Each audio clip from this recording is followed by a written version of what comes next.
سلام، من میتونم عینکمو برای همیشه بردارم؟ بله میشه. عملهای حذف عینکه. اولا باید سنتون بالا 18 باشه، کمتر از 18 نمیشه و تا 50 سال. البته بالای 50 سالم روش‌های متنوعی برای حذف عینک به طور دائم و کامل هست. اما روش‌های لیزری که الان بسیار مرسوم بی خطر محسوب میشن وقتی با نهایت دقت و کنترل انجام شده بوده باشه و اینا میتونن تمام عینک‌ها رو شامل نزدیک بین، دوربین و آستیگمات رو برای همیشه بردارن و نتیجهش تا 100 سالگی در واقع پرفکت و کامل هستش. از نظر در واقع بیمارهای مثل بیماری قلب، بیمارهای روماتیسم اینها نباید بوده باشه و فرد باید مراجعه بکنه به مرکز چشم پزشکی دقیق. تستایی برداشته میشه از چشم، اسکن‌هایی گرفته میشه و اگر همشون خوب بوده باشن یه عمل در واقع 2-3 دقیقه‌ای در هر چشم تحت عملهای لیزیک قابل انجامه.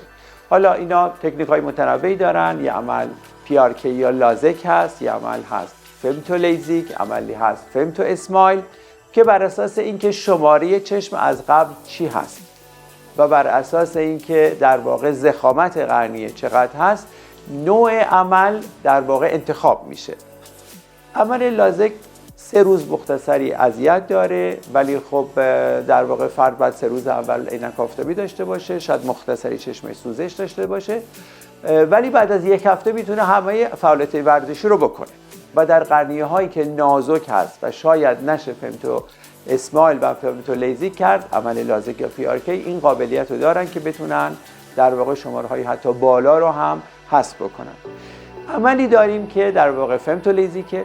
ما میایم در عمل femto لیزیک سطح قرنیه رو در واقع اگر به این حد در نظر بگیریم حدود 110-20 میکرونش رو به این شکل در واقع با یک دستگاهی به اسم femto لیزیک در واقع برش داده میشه. این سطح قرنیه بلند میشه و ضخامت قرنیه از بالا لیزر میشه که این روش femto لیزیک هست و این در حدود 24 ساعت دید کاملا برمیگرده و فرد میتونه که در واقع رانندگی بکنه. در روش لازک یا PRK شاید 4-5 روز زمان ببره که دید به حدی بشه که فرد بتونه که در واقع پشت رول بشینه و رانندگی بکنه. منتها از نظر فعالیت‌های ورزشی یا اینکه اصلا نباید چشمش رو به مالونه احتیاطاتی داره که تا 2-3 ماه در واقع باید این احتیاط رعایت بشه.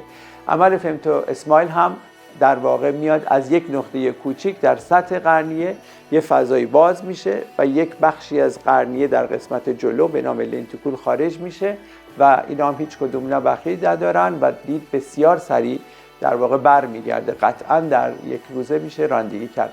بر اساس اینکه فرد دوربین باشه، آستیگمات باشه و چه شماره چشمی داشته باشه و سن بیمار، چشم پزشک انتخاب میکنه که کدومی که از این روش‌ها برای فرد بهترین نتیجه و کمترین در واقع آسیب و صدمه رو داره و قطعا نتیجه همشون در حد کامل و 100% هستش.